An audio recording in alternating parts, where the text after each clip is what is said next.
السلام عليكم ورحمة الله وبركاته.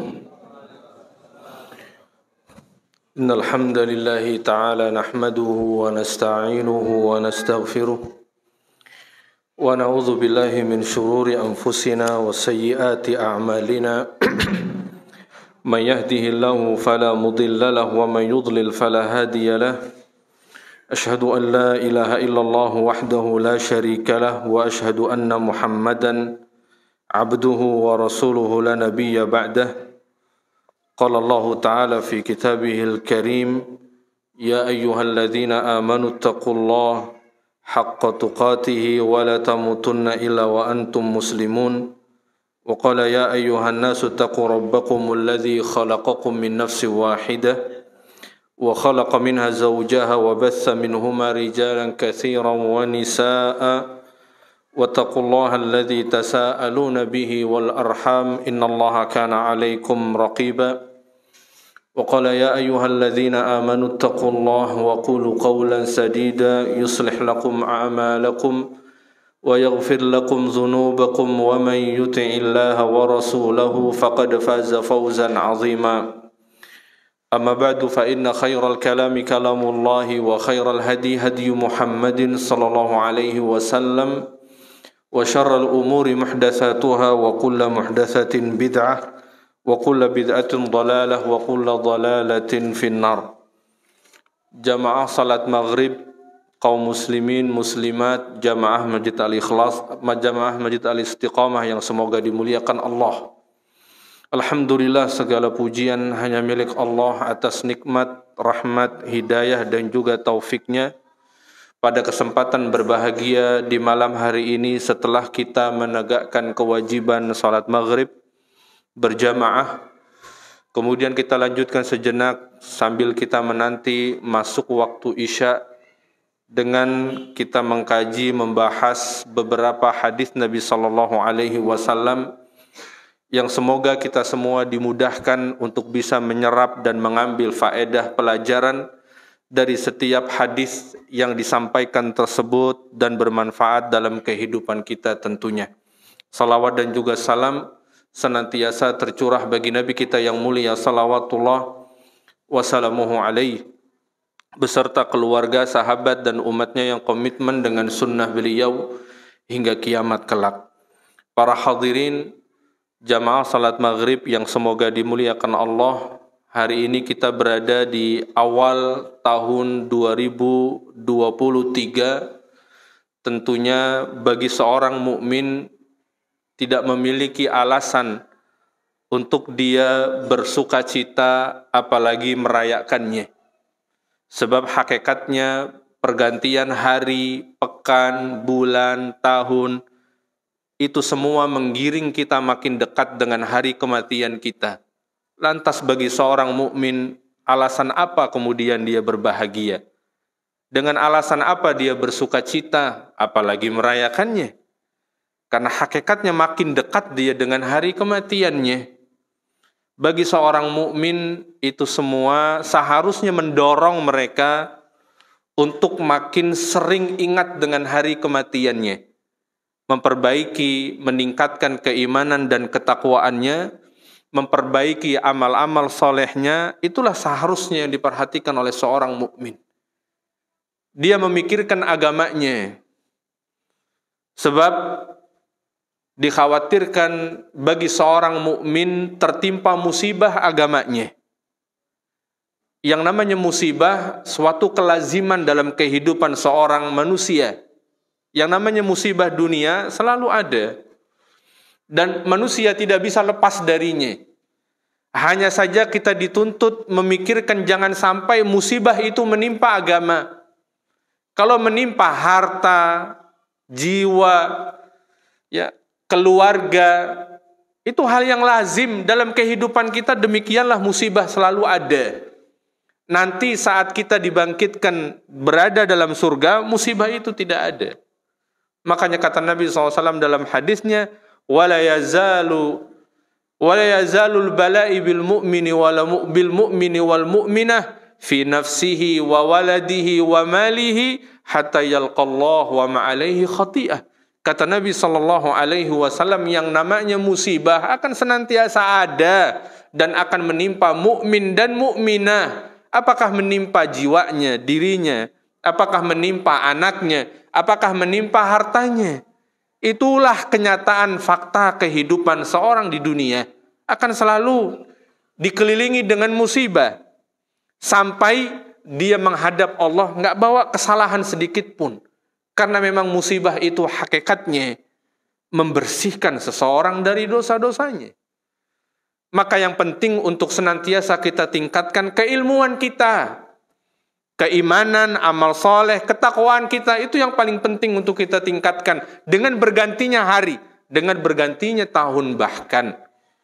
Karena memang situasi dan keadaan ke depan tidak akan lebih baik dari apa yang sudah berlalu. Makanya kata Nabi SAW dalam hadisnya, beliau mengatakan, la ya'tikum zamanun ila alladhi ba'dahu syarrum min. Kata Nabi SAW, tidaklah datang satu zaman, satu waktu, kecuali keadaannya akan jauh lebih buruk daripada keadaan sebelumnya. Itulah kata Nabi SAW. Keadaan akan makin buruk ke depan, bukan makin baik, Pak. Itulah yang Nabi telah katakan. Tentu hadis ini tidak mengkhabarkan kepada kita, tidak membenarkan bahwa 2023 diprediksi akan terjadi resesi global parah. Bukan itu maksudnya. Bukan itu yang dimaksud Nabi akan terjadi resesi. Enggak sama sekali, enggak bisa dikait-kaitkan. Karena yang dimaksud oleh Nabi keadaan akan lebih buruk dari sebelumnya, yaitu pada kualitas agama seseorang. Maksiat makin merajalela, bukan makin hilang. Maksiat akan merajalela, maksiat akan makin terang-terangan. Dan kemudian keilmuan akan makin melemah. Makin jauh seseorang dari keilmuan dengan Allah wafatkan para ulamanya. Itulah keadaan yang akan makin memburuk ke depan. Bukan tentang perekonomian, bukan tentang perpolitikan, bukan. Akan tetapi keadaan kaum muslimin tidak akan lebih baik daripada waktu sebelumnya. Itulah yang dikabarkan Nabi SAW. Oleh karenanya meski demikian faktanya bukan berarti kemudian kita berpangku tangan tidak menuntut ilmu agama. Justru hal itu seharusnya kita makin terpacu menuntut ilmu agama agar kita dapat membentengi diri kita, membekali diri kita sampai kita menghadap kepada Allah Subhanahu wa taala. Para hadirin jamaah salat maghrib rahimani wa rahimakumullahu jami'an, pada pertemuan bulan lalu kita telah membahas, menerjemahkan secara singkat hadis sebuah kisah yang kemudian Allah abadikan, yang Allah kenang di dalam kitabnya, di dalam kitab sucinya yang akan senantiasa dibaca oleh umat manusia, oleh kaum muslimin ila yaumil qiyamah. Kisahnya mengandung pelajaran dan hikmah yang begitu besar. Sampai Allah abadikan kisah tentang pertaubatan sahabat Nabi SAW yang bernama Ka'ab ibnu Malik. Kisah pertaubatannya yang Allah lestarikan, yang Allah abadikan. Yang kita semua bisa membacanya dan mengambil pelajaran. Allah abadikan di dalam kitabnya. Karena demikian kisahnya luar biasa. Dan kemudian diabadikan di dalam riwayat Bukhari dan Muslim. Kisahnya diangkat oleh Bukhari dan Muslim dalam kitab sahih mereka berdua. Kisah ini kejadian nyata dan mengandung pelajaran yang begitu banyak. Hadis telah kita sebutkan dan begitu panjang lebar. Kalau di dalam kitab saya ini sampai hampir 3 lembar hadisnya. Ya. Ada hampir sekitar atau 2 halaman lebih.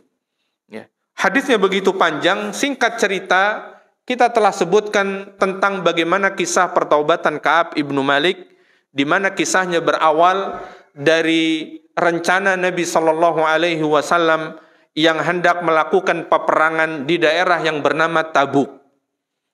Pada waktu yang kala itu memang begitu berat dirasakan sahabat.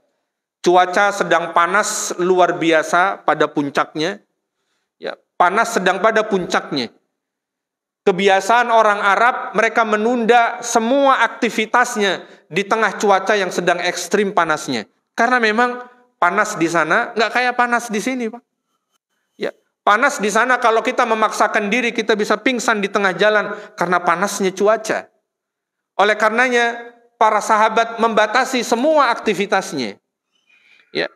Namun apa boleh buat, Nabi SAW telah mengumumkan peperangan di daerah Tabuk yang jarak kalau ditempuh dengan berjalan kaki atau dengan mengendarai hewan tunggangan lumayan juga di tengah situasi cuaca yang sangat ekstrim panasnya. Ya, lumayan juga. Apalagi saat itu perekonomian kota Madinah tidak sedang baik-baik saja. Ya, logistik peperangan sangat minim. Bahkan disebut istilah pasukan pada perang Tabuk disebut dengan Jaisul Usrah. Maksudnya pasukan prihatin. Segala sesuatu logistiknya sangat kurang dan sangat minimal. Sampai disebutkan dalam sebuah riwayat, tidak semua orang punya kendaraan tunggangan. Nggak semua orang. Bahkan ada 1 ekor hewan tunggangan harus bergantian 18 orang. Gantian, berarti dia jalan setiap 18 kilometer. Seperti itulah keadaannya. Nah, tentu ini menjadi keadaan yang begitu berat. Akan tetapi Nabi telah mengumumkan dan mereka harus berangkat ke medan Tabuk.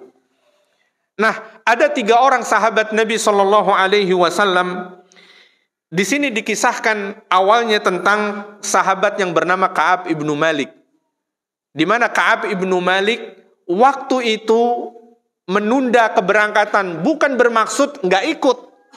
Nggak ada niat sejak awal, nggak mau ikut Sebagaimana sebagian kaum munafikin yang memang telah berniat nggak akan ikut serta dalam peperangan.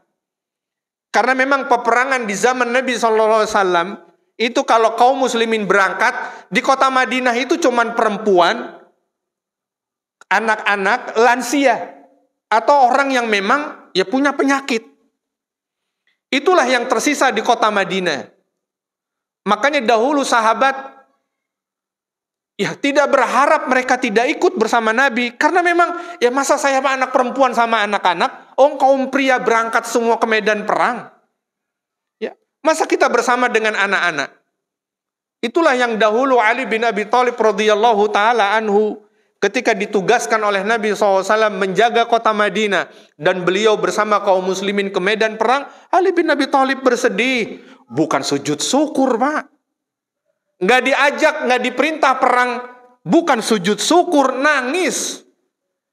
Sampai Ali radhiyallahu ta'ala anhu datang kepada Nabi SAW mengatakan, "Ya Rasulullah, apakah Anda akan tinggalkan saya bersama perempuan?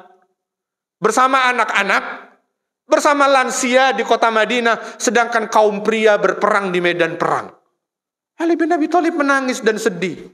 Lantas kemudian Nabi menghibur Ali dan mengatakan, "Wahai Ali, tidaklah engkau bahagia jika posisimu saat ini seperti Harun terhadap Nabi Musa alaihi salatu wassalam."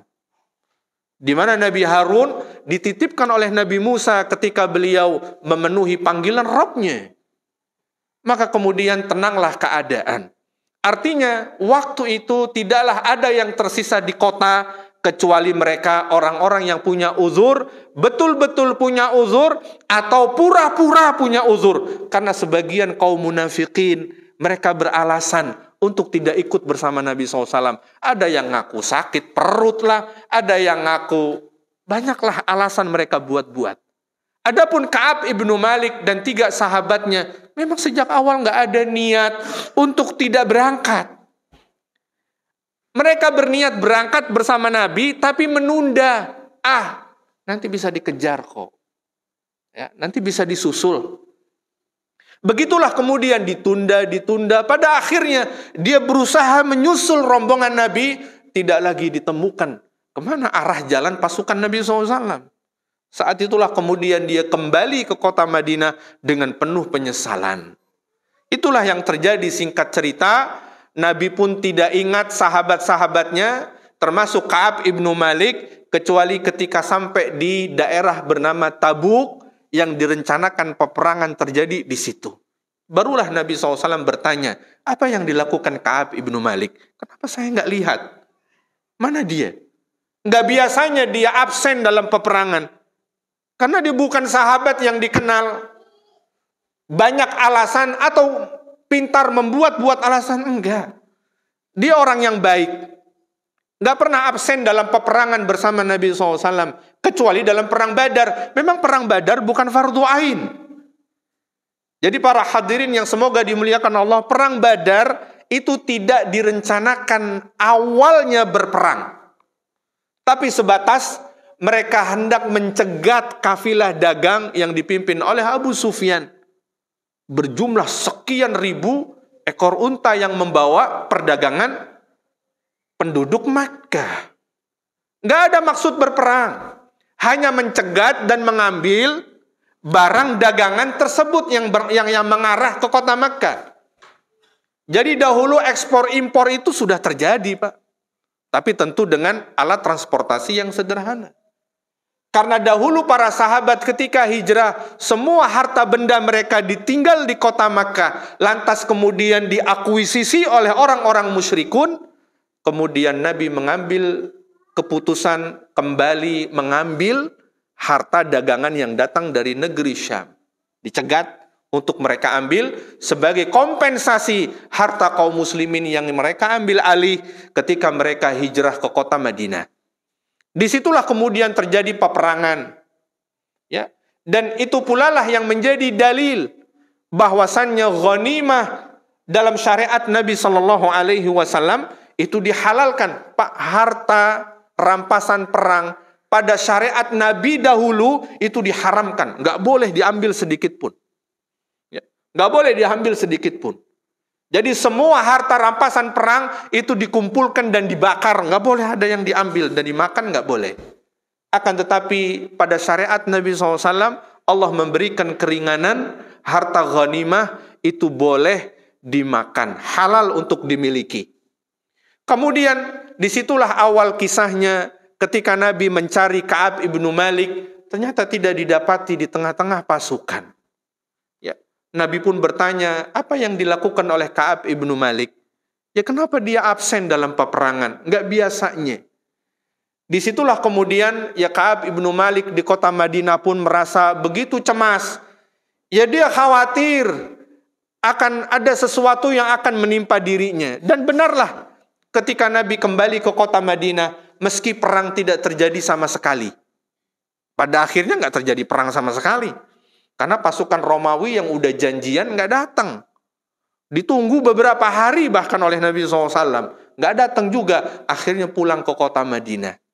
Disitulah kemudian ketika Nabi sampai di kota Madinah, satu persatu pria dewasa yang munafikin, yang lainnya, mereka datang mengutarakan alasan-alasan. Ada yang alasannya jujur, ada yang dibuat-buat. Kenapa mereka tidak ikut serta dalam peperangan?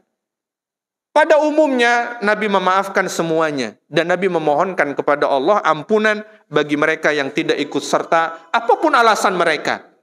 Nah, ada 3 sahabat Nabi di antaranya Ka'ab ibnu Malik yang dia merasa tidak mungkin berbohong kepada Nabi SAW.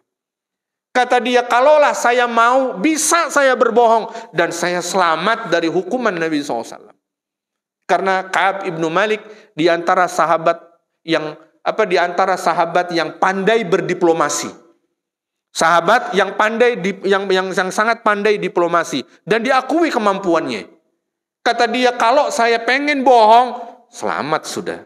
Seperti kebanyakan orang-orang munafikin yang Nabi terima begitu saja alasan mereka dan Nabi pun tidak akan detail bertanya.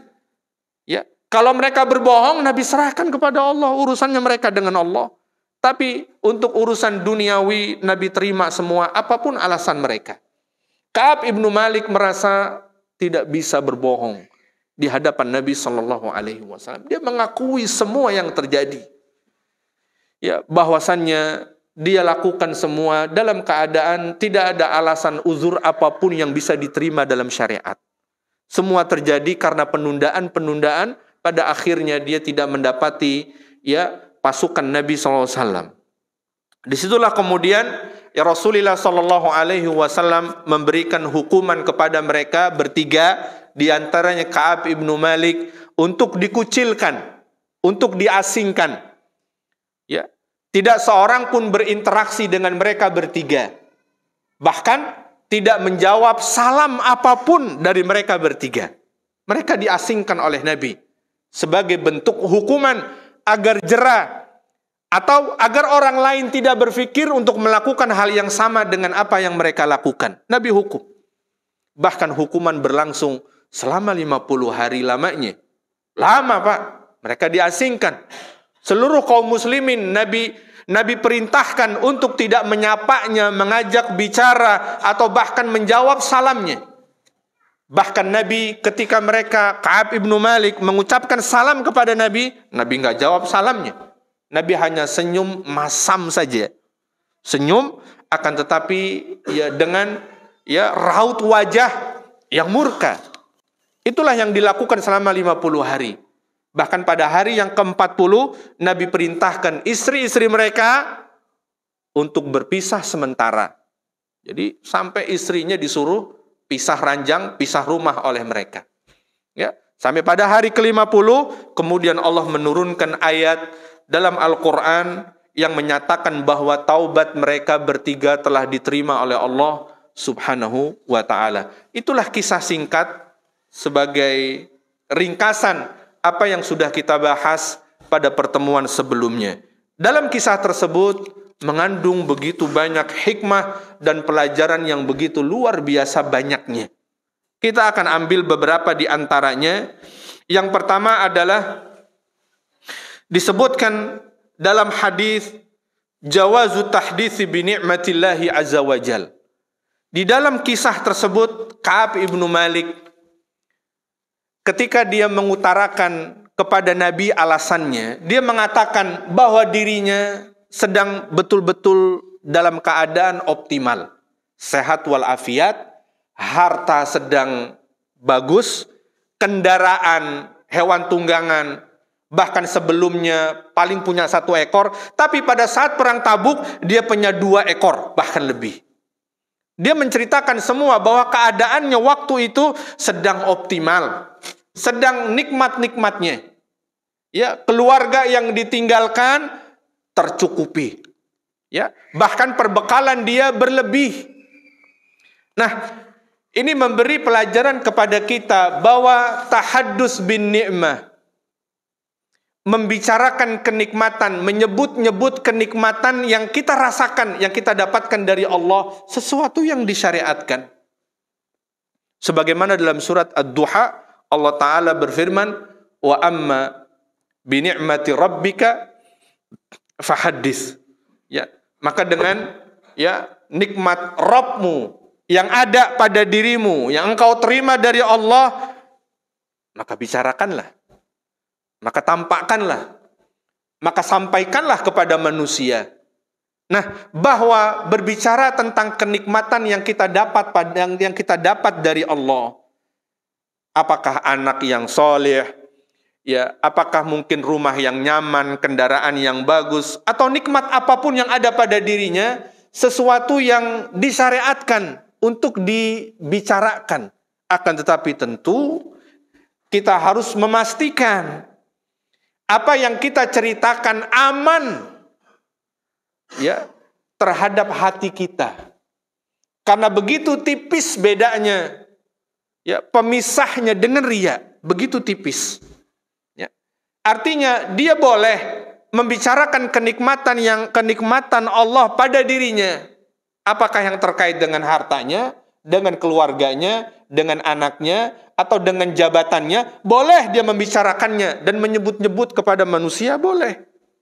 Akan tetapi dia harus pastikan dia aman dari yang namanya perbuatan riya. Karena hijabnya begitu tipis. Jika dia tidak hati-hati, dia tergelincir pada perbuatan riya. Dan ini pelajaran bagi para hadirin yang semoga dimuliakan Allah.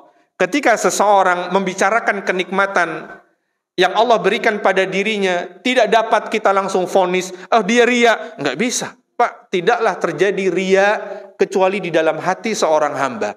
Apakah kita sudah membedah isi hatinya? Sehingga kita vonis si fulan ria karena dia bercerita katanya rumahnya setelah renovasi nyaman, lega, buat kumpul-kumpul enak. Nggak bisa kita hukum seseorang, oh dia ria karena menceritakan apa yang nikmat dalam hidupnya. Nggak bisa. Karena perbuatan ria tidaklah terjadi kecuali dalam hati. Karena membicarakan nikmat Allah pada dirinya sesuatu yang Allah perintahkan. Sesuatu yang disyariatkan. Wa ma bi ni'mati rabbika fahaddits. Akan tetapi seseorang harus memastikan ketika dia menceritakan itu semua, dia aman dari yang namanya ria. Kalau dia tidak aman dari yang namanya ria, maka jangan diceritakan. Yang kedua, dia ceritakan kepada orang-orang yang memang dia kenal betul karakternya. Bukan sembarang orang kemudian dia ceritakan. Bisa jadi menimbulkan kecemburuan sosial. Atau bisa jadi seseorang kemudian hasad. Tidak jarang orang yang hasad terhadap orang lain, ya orang tersebut tertimpa sesuatu dari hasadnya. Artinya, kepada siapa kita bercerita, kepada siapa kita sebutkan nikmat tersebut, kita juga harus memilah dan memilihnya.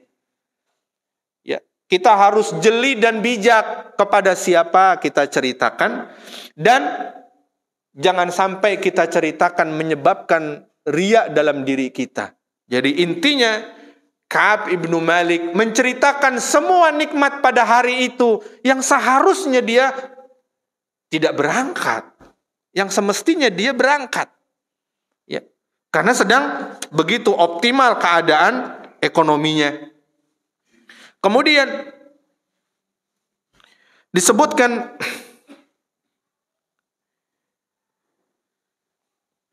bahwa seorang pemimpin, apakah dalam rumah tangga, perusahaannya, atau pemimpin tertinggi dalam negara misalkan, dibolehkan apabila dia melihat suatu maslahat.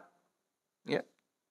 Suatu maslahat menutupi sesuatu yang sekiranya jika dipublish bisa menimbulkan madarat, kerugian yang jauh lebih besar bagi seorang pemimpin, maka dia berhak menutup apa yang terjadi pada orang-orang yang dipimpinnya. Sebagai kepala negara, Pak, tentu dia tidak akan menceritakan semua yang terjadi dengan negara. Kacau nanti, Pak. Semua gejolak yang terjadi, semua dipublish melalui TV-TV nasional, ya kacau jadi negaranya. Ada hal-hal yang memang bisa dipublish, ada hal-hal yang memang ini nggak baik kalau dipublish. Akan menimbulkan kekacauan, gejolak di tengah masyarakat. Maka hendaknya seorang pemimpin bijak dan jeli. Kapan dia bisa publish sesuatu yang terjadi dan kapan tidak. Dan kita sebagai orang yang dipimpin nggak punya hak untuk mengorek-ngorek. Ya, mencari tahu, memaksakan diri untuk tahu. Nggak semua layak diketahui oleh masyarakat, enggak, Pak. Meskipun sekarang didengungkan ya kebebasan informasi, ya nggak begitu juga kali. Kita nggak pernah jadi presiden aja. Coba kita diuji sama Allah jadi presiden, kan nggak semua bisa kita publish. Ya, nanti apa jadinya kalau semua kita publish di tengah masyarakat? Kacau, gejolak, perekonomian bisa kacau, Pak. Investasi jadi nggak mau masuk. Ya, jadi bagi seorang pemimpin berhak kapan dia bisa publish di tengah masyarakat sesuatu yang terjadi dan kapan tidak, jika dia melihat maslahat. Ya, jika dia melihat maslahat, dan kita sebagai rakyat ya tidak berhak untuk menuntut ingin tahu semua apa yang terjadi, kita tidak berhak. Kemudian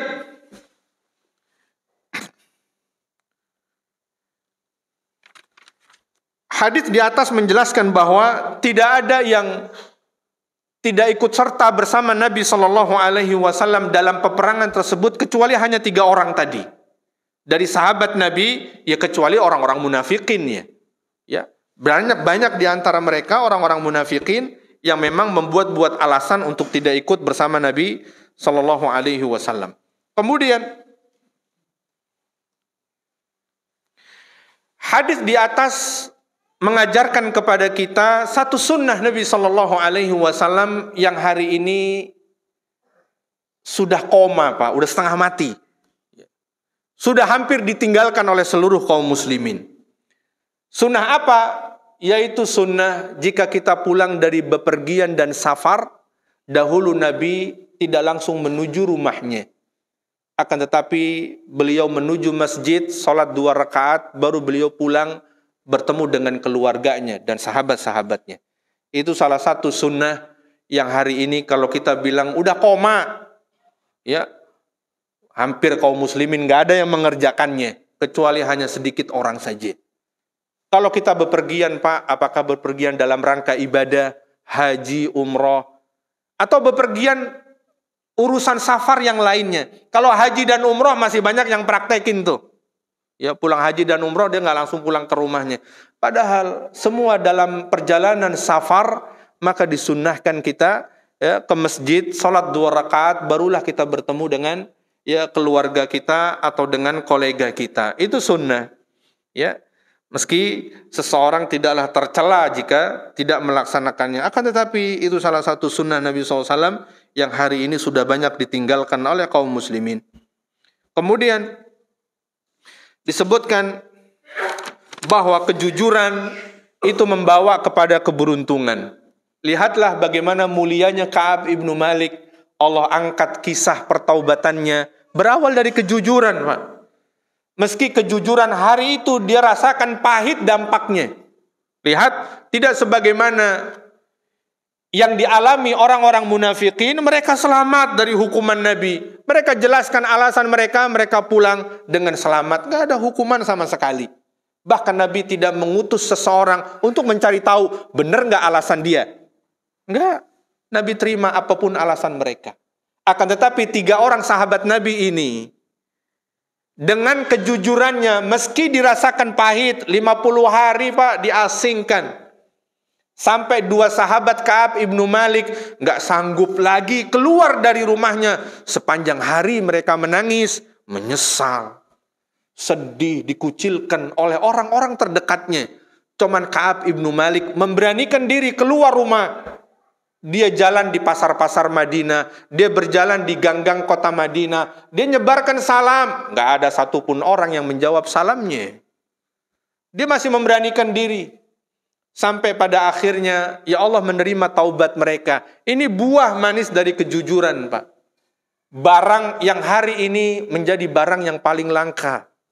Ya, menjadi barang yang paling langka. Kejujuran. Nggak banyak manusia yang bisa berpegang teguh dengannya. Betul-betul diuji kejujuran manusia hari ini. Ya, sangat diuji. Apakah yang terkait dengan ucapannya atau terkait dengan perbuatannya. Jadi kejujuran meski pahit, dia membawa kepada keberuntungan seseorang. Lihatlah bagaimana Allah mengangkat kehormatan, kedudukan Ka'ab ibnu Malik, di mana Allah abadikan kisahnya di dalam Al-Quran selama-lamanya. Itu sebuah penghormatan, Pak.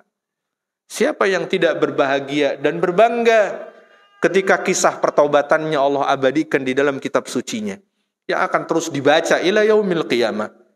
Itulah buah manis dari kejujuran. Ya, yang boleh jadi kita rasakan atau tidak rasakan saat ini, tapi kita rasakan nanti. Lihatlah bagaimana kejujuran yang dilakukan Ka'ab ibnu Malik. Dia tidak rasakan buah manisnya saat itu, Pak. Tapi kapan dia rasakan? 50 hari kemudian. Tanpa ada kepastian, menunggu keputusan Allah turunkan dari langit. 50 hari kemudian Allah turunkan ayat. Menjelaskan bahwa Allah menerima taubat mereka bertiga. Tapi kan setelah 50 hari kemudian. Disitulah Ka'ab ibnu Malik dalam hadis diuji sama Allah keimanannya. Datanglah utusan ya, utusan raja yang mendengar informasi bahwa Ka'ab ibnu Malik seorang diplomat terkenal, ahli diplomasi, Pak. Ya. Ada seorang Raja Ghassan mendengar info bahwa Muhammad sallallahu alaihi wasallam mengasingkan 3 sahabatnya, salah satunya adalah diplomat terkenal, adalah Ka'ab ibnu Malik. Raja tersebut mengirim surat kepada Ka'ab, wahai Ka'ab, saya udah dengar semua kisah tentangmu. Bagaimana kalau engkau ikut saya aja? Mau posisi apa? Mau gaji berapa? Ditawari, Pak. Disitulah teruji keimanannya Ka'ab bin Malik. Dalam keadaan terjepit, dalam keadaan terdesak, dikucilkan, jarang Pak orang yang bisa selamat dengan tawaran-tawaran semacam itu. Ini posisi sedang dikucilkan sekian hari lamanya. Akan tetapi lihat, ditolak oleh Ka'ab bin Malik. Jadi tidak sampai di situ ujian Allah, sudah diasingkan. Adalah ujian Allah, diuji lagi dengan tawaran jabatan dari seorang raja. Ya, jelas ini luar biasa ujian yang dirasakan oleh Ka'ab ibnu Malik, dan dia telah rasakan ya buah manis dari ujian tersebut. Kemudian pelajaran lainnya yang bisa kita ambil, disunahkan sujud syukur, Pak. Waqad sajada Ka'ab hina sami'a sautal mubashshir. Sujud syukur di antara bentuk rasa syukur seseorang yang disyariatkan. Ya. Akhir-akhir ini sujud syukur menjadi viral. Dulu sekitar 30 atau 20 tahun yang lalu barang langka tuh, Pak. Jarang orang yang sujud syukur. Sekarang kemarin di Piala Dunia itu di Qatar itu udah menjadi pemandangan biasa tuh. Ya. Jadi sujud syukur adalah bentuk ya bagaimana seseorang mengungkapkan rasa syukurnya kepada Allah atas kenikmatan yang didapat. Pada intinya sujud syukur di antara bentuk yang Allah syariatkan. Di samping kita mengucapkan dengan lisan, juga bisa dengan tindakan, yaitu dalam bentuk sujud syukur. Tidak ada doa tertentu ketika dia sedang sujud. Saat doanya apa? Sama nggak sama doa sujud ketika kita sholat? Ya nggak ada doa tertentunya. Sujudnya adalah bentuk rasa syukurnya. Ya, sujudnya adalah bentuk rasa syukur. Jadi, apapun yang kita dapatkan dari bentuk kenikmatan besar atau kecil, silahkan dia boleh bersujud syukur. Tidak pun tidak masalah. Kemudian disebutkan hirsus sahaba alal khair wa hubbihim dzalika li ba'dihim ba'dan. Disebutkan tentang bagaimana semangat para sahabat Nabi sallallahu alaihi wasallam ya terhadap kebaikan. Ini betul-betul ya kisah yang sangat inspiratif. Kita dapatkan faedah yang begitu banyak, di antaranya semangat para sahabat terhadap kebajikan. Ya, kita lihat bagaimana dalam perjalanan kisah begitu Nabi mengumumkan peperangan dalam situasi yang begitu sempit, tidak ada satupun di antara mereka yang mencoba untuk tidak ikut serta bersama Nabi SAW. Mereka mengorbankan apa yang mereka miliki. Jadi dahulu, ya kita bisa bayangkan Pak, semua seseorang jika berangkat berperang bersama Nabi, ya pakai modal masing-masing. Membeli senjata sendiri. Dahulu peperangan kalau akan diadakan oleh Nabi, itu ada pasar dadakan. Ya. Nggak kayak sekarang. Dahulu kalau diumumkan perang, itu ada pasar dadakan, disitulah terjadi jual beli peralatan perang. Ada yang jual panah, ada yang jual pedang, ada yang jual kuda, ada yang jual unta, pasar dadakan. Begitu pasukan berangkat, bubar pasarnya. Nah, disitulah sahabat yang ikut bersama Nabi, mereka ya pakai modal sendiri masing-masing. Ya kecuali jika ada sahabat yang memang ya memenuhi semua kebutuhan perlengkapan, itu pun sebagian tidak sepenuhnya. Jadi demikian semangat sahabat, ya meski mereka tahu resiko yang dapat menimpa mereka, bisa saja mereka berangkat berperang, istrinya menjadi janda, anak-anaknya menjadi yatim. Mereka nggak tahu apakah mereka akan kembali. Mungkin barangkali jika terjadi hari ini Pak, betapa beratnya. Kepikiran tuh langsung, gimana nanti kerjaan saya, gimana nanti kantor saya, gimana nanti perdagangan saya, gimana nanti perusahaan saya, siapa yang meneruskan kalau saya berangkat perang dan kemudian mati di medan perang. Mungkin itu yang terjadi. Berat hari ini. Makanya kalau bukan kita tingkatkan keilmuan, susah. Kita tidak pernah siap jika diuji demikian. Tapi begitu sahabat ada panggilan, mereka tinggalkan semua itu Pak. Mereka nggak pikirkan bagaimana dengan peternakan mereka, siapa yang ngasih makan ayamnya, siapa yang kasih makan ontaknya. Udah mereka tinggal begitu saja. Jelas kalau bukan keimanan, nggak akan bisa mendorong mereka melakukan ini semua. Itulah mengapa Nabi strateginya ya bagaimana dalam dakwah memupuk keimanan. Pertama, sebab dengan modal keimanan mereka akan mampu melakukan beban apapun yang Allah bebankan kepada mereka. Lagi-lagi ini semua karena iman. Berat, kalau bukan keimanan nggak bisa dilakukan.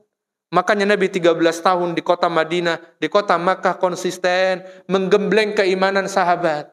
Karena ujian di depan makin berat. Kalau bukan keimanan, bubar sudah. Kalau iman lemah, bubar. Karena ujian makin berat ke depannya. Oleh karena itu, masalah keimanan ini menjadi perhatian terbesar para nabi dan rasul terdahulu. Kemudian, ya banyak sekali pelajaran dan diantaranya yang bisa kita ambil beberapa poin saja.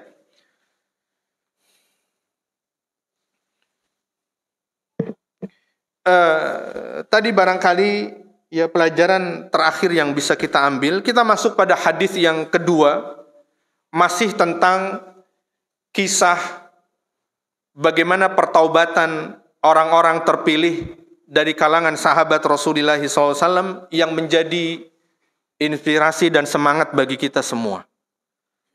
Bahwa untuk bertaubat ya butuh pengorbanan, butuh usaha.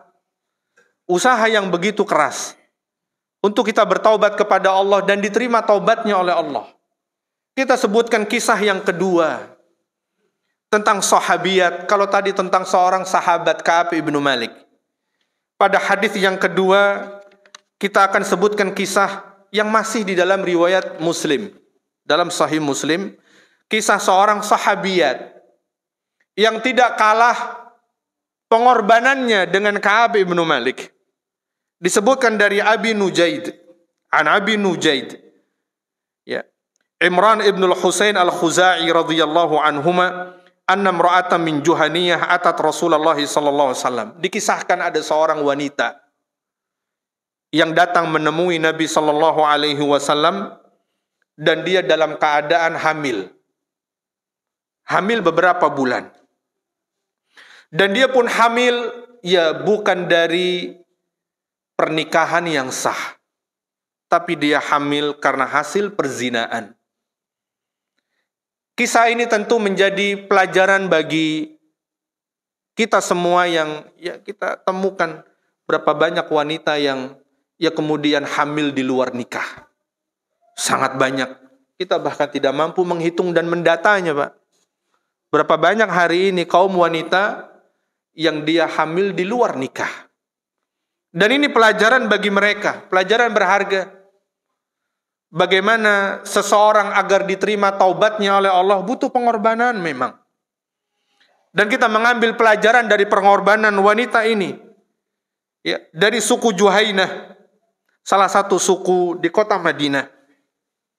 Wahiyya hublah minaz zina, dan dia hamil di luar nikah karena zina. Dia pun berkata kepada Nabi SAW, ya Rasulullah, asabtu haddan fa'akimhu alai. Ya Rasulullah, tegakkan hukum had. Hukum had yang sudah ditetapkan oleh Allah bagi pelaku zina. Tegakkan kepada saya ya Rasulullah, hukumlah diri saya. Fada'a Nabiyullah sallallahu alaihi wasallam waliyaha faqala ahsin ilaiha. Jadi pertama, kisah ini terjadi berawal dari pengakuan. Padahal kalau wanita ini tidak mengaku sama sekali, aman sebetulnya. Tinggal bagaimana dia bersungguh-sungguh bertaubat, memohon ampunan kepada Allah. Tinggal urusan dia dengan Allah sebetulnya. Nabi tidak pernah mengirim seseorang mencari tahu siapa-siapa saja yang berzina. Enggak pernah. Jadi kisah ini datang berawal ketika seorang wanita, ya dia hantui Pak dengan kesalahannya. Dia hantui dengan kesalahannya. Sehingga dia datang mengaku pada Nabi SAW. Dulu ada juga seorang laki-laki sahabat yang bernama Ma'iz ibnu Malik. Sama kisahnya. Dia datang kepada Nabi mengakui berzina, bukan karena ketahuan, bukan karena digerebek, bukan karena kepergok, bukan. Tapi semua kisah itu datang berawal dari pengakuan. Seperti kisahnya Ma'iz ibnu Malik, seorang sahabat Nabi SAW. Yang dia awalnya cuman curhat, Pak. Jadi memang seharusnya kalau kita punya dosa, yaitu jangan pernah dicurhatkan. Langsung saja kita adukan kepada Allah dan kita memohon ampunan, selesai sudah. Kecuali memang muncul masalah, ya, yang memang jika kita tidak tanyakan ini jadi masalah kita. Tapi kalau ya suatu dosa yang urusannya antara diri kita dengan Allah, seharusnya memang kita tutupi, nggak perlu kita curhatkan kepada orang lain. Ini salahnya Ma'iz bercerita dengan temannya. Ya, saya lupa namanya, Hazal atau siapa namanya, dia bercerita. Akhirnya apa? Didesak. Kalau begitu sebaiknya kamu ngaku saja sama Nabi SAW. Daripada engkau selalu dihantui. Akhirnya dia mengaku kepada Nabi SAW kalau dia berzina. Sampai Nabi memanggil temannya, ya, yang bernama Hazal tadi. Kata Nabi SAW, seandainya kamu diam, tutup mulut, biarlah urusan dia sama Allah. Harusnya tuh nggak usah cerita-cerita. Jadi Ma'iz ini mengaku kepada Nabi karena didesak sama temannya ini. Akhirnya mengakulah dia kepada Nabi SAW. Sampai pertama kali ketika Ma'iz datang mengakui, apakah Nabi senang? Mau ada pertunjukan nih? Enggak. Mau ada rajam nih? Enggak. Begitu dia datang mengaku kepada Nabi SAW, apa kata Nabi SAW? Waihak irji fastaghfirillahi wa tub ilaih. Kata Nabi SAW, celaka kamu. Pulang kamu, kata Nabi SAW. Minta ampunlah sama Allah dan bertaubatlah kepada Allah. Pulanglah Ma'iz. Nggak begitu jauh. Ya, dihantui lagi dengan kesalahannya. Datang lagi kepada Nabi. Kata Nabi SAW, pulang. Minta ampun sama Allah dan bertaubat. Pulang lagi dia. Balik sampai yang ketiga Nabi katakan demikian. Nabi perintahkan sahabat. Coba dicek. Dia gila nggak? Emangnya dia nggak ngerti konsekuensi orang yang sudah menikah statusnya berzina? Itu kan dirajam, dilemparin batu sampai mati. Bukan disuntik mati, Pak. Dilemparin batu sampai mati, sampai kehabisan darah. Kita azan dulu, Pak. Wassalatu wassalamu ala rasulillahi amma ba'd. Iya, kita sampai pada kisah bagaimana taubat sahabat Nabi SAW dari perbuatan zina. Yang sebetulnya jika dia tutup mulutnya, tinggal dia selesaikan urusannya dengan Allah Subhanahu wa Ta'ala dan berharap Allah menerima taubatnya. Akan tetapi demikian para sahabat Nabi SAW ingin menyelesaikan ya urusannya sebelum Allah menyelesaikan urusannya di akhirat kelak, sehingga dia mengaku. Sampai Nabi SAW pastikan beberapa kali, ya, maksudnya udahlah, nggak usah ngaku lah, kata Nabi SAW. Intinya begitu. Karena ketika Ma'iz mengaku, kata Nabi, pulang, cukup kamu minta ampun sama Allah. Tapi berkali-kali dia mendesak kepada Nabi SAW, sampai Nabi pastikan kepada sahabat, sahabat, dicek dia gila nggak? Emangnya dia nggak tahu bakal dia dirajam dan bakal mati ujungnya? Bagaimana pedihnya orang dirajam? Dipendam separuh badan lalu kemudian dilemparin batu rame-rame, Pak. Nggak boleh batu yang terlalu besar langsung pecah dan mati seketika, nggak boleh. Nggak boleh juga batu kecil sehingga bisa berhari-hari mungkin matinya. Tapi dengan batu sedang. Ya, kan seperti itu proses rajam. Makanya Nabi pastikan sahabat, coba dicek dia gila nggak? Enggak ya Rasulullah, dia waras kok. Coba dicek lagi, dia di bawah pengaruh khamr nggak? Dicek lagi bau mulutnya, nggak bau bir kok. Nggak bau whisky ya Rasulullah. Ya, kurang lebih begitu Pak ya. Nggak ada bau khamr sama sekali. Dia lagi normal, akalnya sehat. Dia kembali datang kepada Nabi SAW, betul? Ya, engkau telah berbuat zina? Iya. Ya sudah, kalau begitu dia sudah mengaku, ya sudah. Dia yang mendesak. Dan apabila suatu urusan dan perkara sudah sampai kepada imam, ya, kepada pengadilan, nggak bisa dianulir lagi. Kecuali jika urusan tersebut belum sampai ke telinganya seorang hakim atau imam. Maka tidak bisa tidak dilanjutkan. Begitu pula yang terjadi kepada wanita yang dari Juhainah. Ya. Wanita dari Juhainah pun mengaku kepada Nabi dalam keadaan hamil. Dan lagi-lagi Nabi juga tidak berusaha mencari tahu. Nggak mungkin dong dia hamil sendirian tanpa pria. Kamu berzina sama siapa? Nabi pun tidak bertanya demikian. Nggak dicari tahu tuh prianya yang menghamili wanita tersebut. Karena memang aturannya begitu ketat dalam wanita, dalam hukum rajam. Seandainya wanita ini menyebut sosok pria yang menghamilinya, nggak bisa juga kemudian diadili, nggak bisa. Karena dia persaksiannya hanya satu orang, perempuan lagi. Perbuatan zina harus disaksikan oleh 4 orang. Pria dalam keadaan jelas dari segala sisinya dia melihat, nggak ketutupan apa-apa, Pak. Terlihat sebagaimana para ulama menyebut seperti ember masuk ke dalam sumur, dari segala sisi terlihat jelas. Dan 4-empatnya nggak boleh yang lihat jelas cuma 3 orang doang. Yang satu mengakui kalau aneh agak ketutupan, nggak jelas kelihatannya. Udah nggak diterima, Pak. Ini mereka yang bertiga ini harus dihukum cambuk karena dianggap menyebarkan berita palsu. Nggak gampang prosesnya. Nggak orang ngaku ujuk-ujuk kemudian, ayo udah sini kita selesaiin. Enggak. Wanita ini tidak juga menyebutkan dengan siapa dia berzina. Dan memang juga Nabi tidak berkepentingan dengan prianya. Karena nggak ada saksi, semua berawal dari pengakuan. Wanita ini pun mengakui, dia hamil dan ingin dibersihkan dari dosa-dosanya. Maka ketika dia mengakui, Nabi memanggil keluarganya. Keluargamu mana? Dipanggillah keluarganya datang menghadap Nabi. Apa pesan Nabi SAW? Jangan dimarahin, jangan diasingkan, jangan dikucilkan. Apa kata Nabi? Perlakukan dia dengan baik. Padahal pelaku zina, jelas dia hamil karena sebab perzinaan. Nabi tidak katakan kucilkan, enggak, perlakukan dia dengan baik sampai dia melahirkan. Maka kemudian wanita ini pulang. Ya kalau hamil 9 bulan lah, Pak, ya kira-kira. Berarti 9 bulan dia nggak ada kabar. Nabi pun tidak berusaha mengutus sahabat, cari tahu tuh perempuan, jangan-jangan dia kabur. Enggak. Nabi nggak cari tahu. Berlalulah 9 bulan, kemudian wanita itu kembali datang kepada Nabi, membawa bayinya. Dia mengatakan, ya Rasulullah, sudah lahiran. Lantas kapan saya mulai dirajam? Kata Nabi SAW, kamu pulang, susuilah sampai 2 tahun. Bukan 9 bulan lagi, Pak. 2 tahun nggak ada kabar. Dan lagi-lagi Nabi tidak mencari tahu. Ini perempuan lupa nggak ya sama janjinya sendiri? Enggak.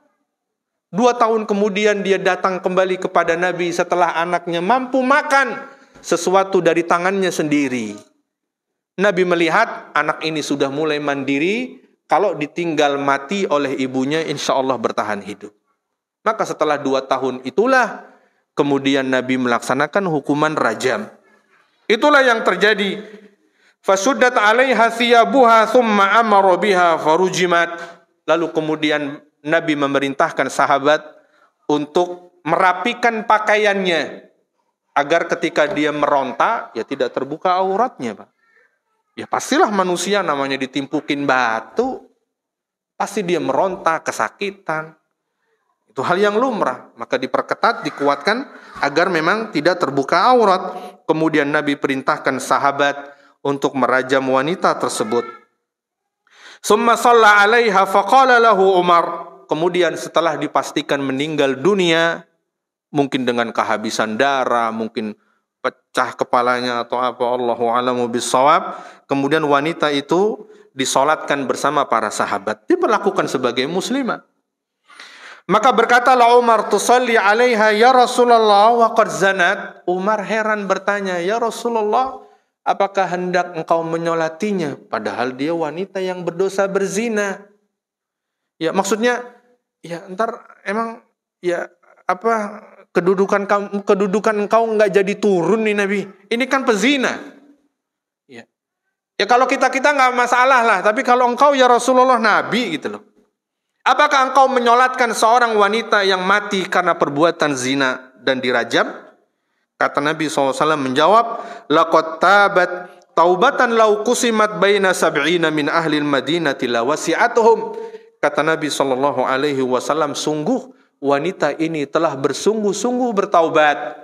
Seandainya taubat wanita ini ditimbang dengan 70 penduduk Madinah hari itu, Pak, ya bukan hari ini. Hari itu berarti siapa, Pak? Sahabat.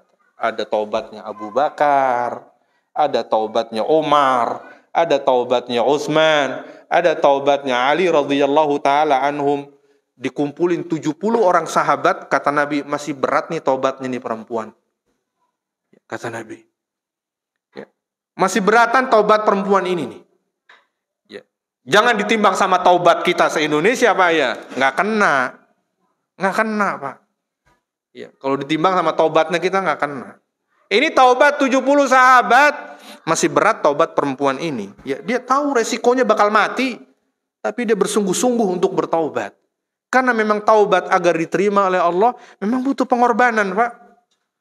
Butuh pengorbanan. Apa yang sedang kita kerjakan harus ditinggalkan.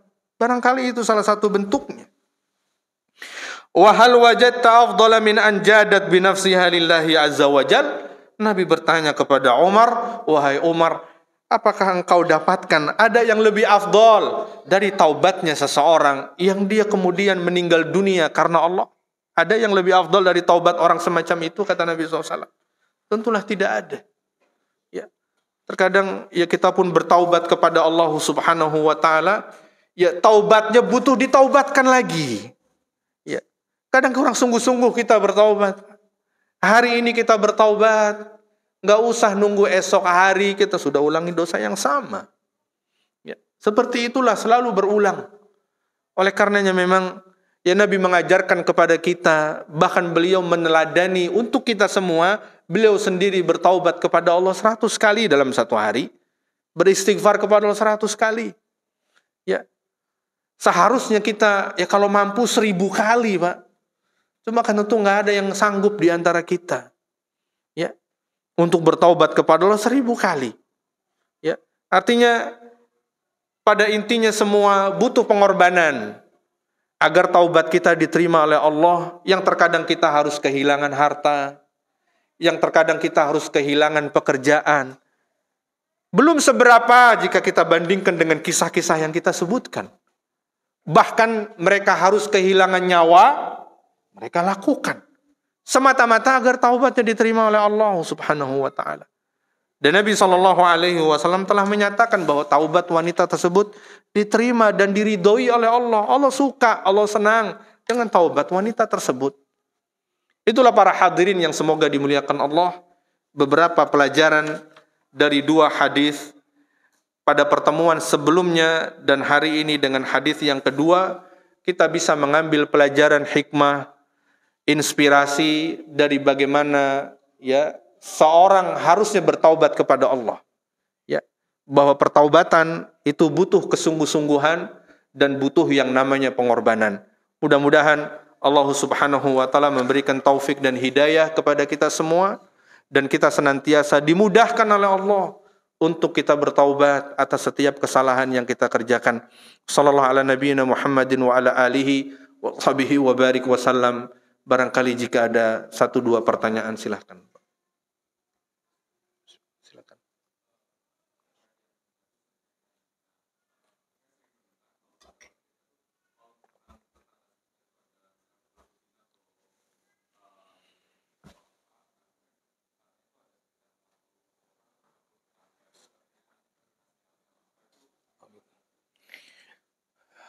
Allahu a'lamu bissawab. Saya tidak bisa jawab apakah seseorang terkena sial ya dari seorang pelaku zina 40 rumah yang dekat darinya. Pertama, kita tidak pernah tahu orang itu melakukan zina. Ya, Allahu a'lamu bissawab tentang hadis tersebut. Ya, apa maksudnya? Insyaallah saya akan jelaskan pada pertemuan berikutnya. Namun pada prinsipnya ya seseorang tidak menanggung dosa orang lain. Wala taziru waziratun wizra ukhra. Seseorang tidak bisa menanggung dosa ya orang lain. Kita tidak pernah tahu kapan dia berzina, ya, dia berzina dengan siapa, apalagi jika dilakukan di dalam rumahnya, dalam keadaan pintu terkunci. Lantas, ya bagaimana kita menanggung ya sial dari perbuatan orang tersebut? Allahu a'lamu bishawab. Insyaallah pada pekan berikutnya atau pertemuan berikutnya kita akan jawab dengan jawaban yang lebih lengkap. Allahu a'lam. Ada yang lain? Silakan.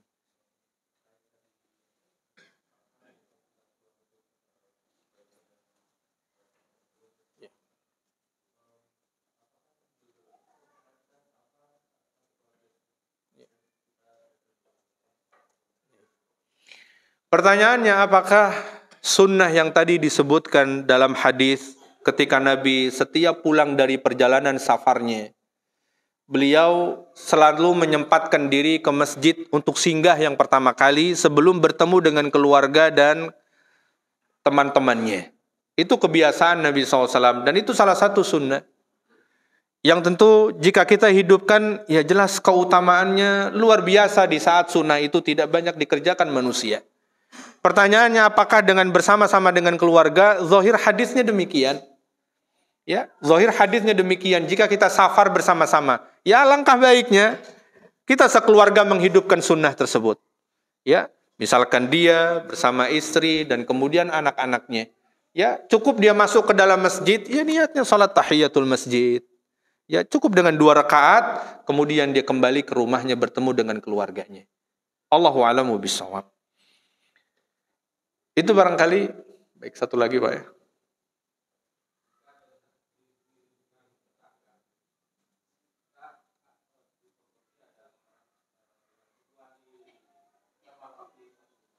Bukan mahram satu rumah. Ya. Ya. Pertama, ya jelas jika ada satu bentuk kemungkaran, Pak ya. Memang Nabi SAW mengatakan man ra'a minkum mungkaran falyughayyirhu biyadi.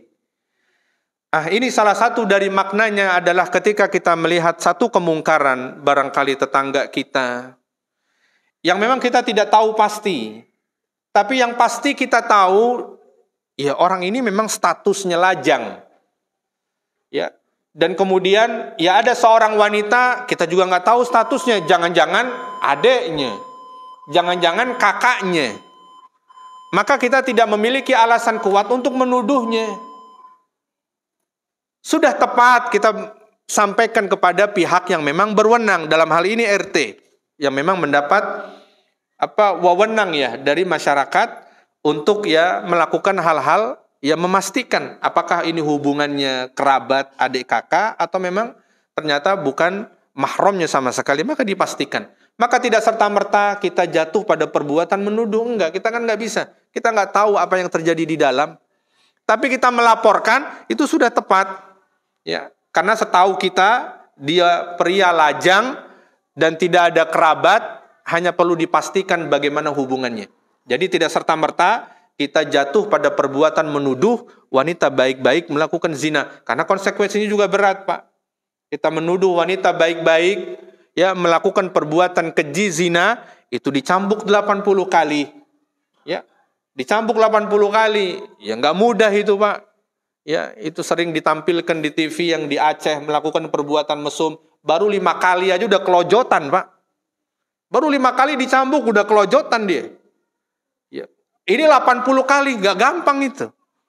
Oleh karenanya seseorang nggak boleh sembarangan melempar tuduhan, nggak bisa. Dalam Islam kehormatan seseorang sangat dijaga. Nggak bisa dilecehkan begitu dengan berita-berita palsu. Allahu a'lamu bishawab. Itu barangkali yang bisa disampaikan, kita akhiri. Subhanakallahumma wa bihamdika asyhadu an la ilaha illa anta astaghfiruka wa atubu ilaik. Assalamualaikum warahmatullahi wabarakatuh.